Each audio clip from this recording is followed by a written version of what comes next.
the main one is Christine Pelosi. Well, she gave me an earful, but not much else last night. That's not Actually, what we're debating right here. It was a landslide. That's not what we're debating right now. What we're talking about right now is how you will cast your vote. How will you cast your vote?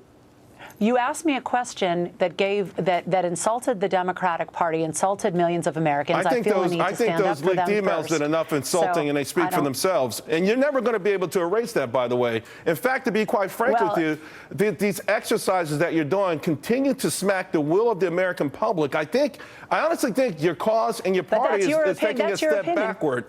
But we'll leave it there. Thank you for the political advice there, Charles. We'll see what happens on Monday. Thank you for the political advice. Thank you for the political advice. Listen, you're going to need a lot more political advice than that. You're not standing up for democracy. You're making a mockery of the vote, and you're making a mockery of the very voters who told you they were tired of you and your party dismissing them for all of these years. You should go back on your hands and knees and say, we're sorry. We'll try to get it right next time, but we're not going to try to erase what you just asked the American public to do. I don't think I need to take your advice to get on my hands and knees and do anything. Well, joining me now, Jillian Melcher, Capri Cafaro, and Gina Loudon. Capri, let me ask you, you're involved in state politics, and the votes will happen in individual states, these electors. That's right. On Monday, here in the chamber of the Ohio Senate, as a matter of fact, on Monday. So, the idea that this has bubbled up to the degree it is, I think, is fascinating, and I'm glad. In one sense, I'm glad it has, because the American public is learning that there's another level of power out there I don't think people even understood before. So, how does this process work? Obviously, I mean, what happens is that, I can only speak for the exact process that happens in Ohio, but there are individual electors that are chosen by both the Democratic slate and the Republican slate, and whomever, wins that state, obviously, those individuals go and cast their vote by signing in a book that ultimately goes to Washington, D.C., and casting their vote for the individual, traditionally speaking, that has won that state for the president of the United States. Now, we've heard a lot in this election cycle after the victory of Donald Trump about, quote unquote, faithless electors, where, you do have the right to change your vote. But obviously that flies in the face of the choice of the popular vote of that state. So, listening to you speak with Ms. Pelosi was giving me a little bit of a headache, frankly. We as Democrats, we need to move on. I understand that people are concerned about Russia interfering in the democratic process. I think that it warrants some kind of a bipartisan, look through the congressional hearing process. But as far as these electors are concerned, if they want the information, they should be able to get it. But apparently the national security folks have decided that they can't. So since they're not allowed to have it, then let's move on. Well, Gina, here's the thing, though. A lot of people rightfully believe that this is trying to make a mockery of the entire system.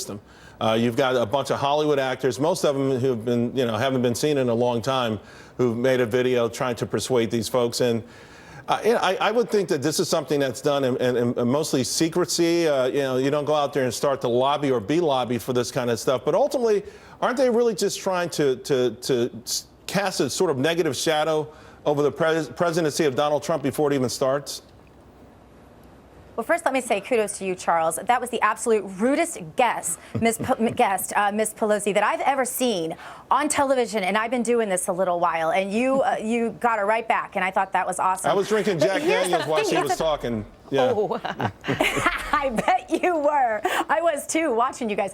But here's the thing, Charles. This is a flawed premise from the get-go. Let's remember, he was phished. He gave up his password. This illuminates, Charles, a problem not in the Republican Party, not in the Donald Trump campaign, but in the intelligence, in this security concern, and even the competence of the Obama and Hillary administration. Right. Charles, if you send me an email right now and ask me for my password to my email and I give it to you, you didn't hack me. I gave you my password. So let's start with that premise before we get all upset about this. Jillian, there's and let's end with the premise that Hillary Clinton was the weaker candidate by far, and it wasn't the hack in my mind. It was the contents of what we've learned about the Democrats during the process. Sure, we know that she was a very flawed candidate. I think the hacks were important. I think they're worthy of concern, but they certainly weren't decisive in this choice.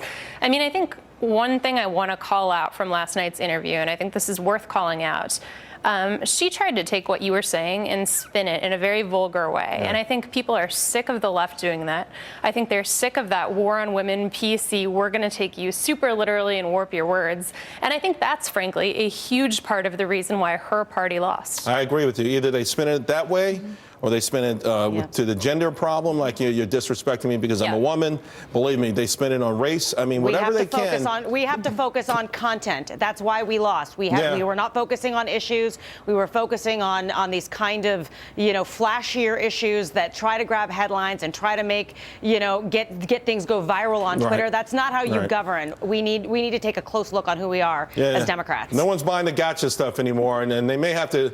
Maybe get some celebrities, at least from the 90s on, maybe from here on out. That might help. I'm not saying the model is broken. I'm just saying, you know what? The star of MASH 71 just ain't doing it anymore. All right, guys, thank you a lot. Hey, so what's it going to take to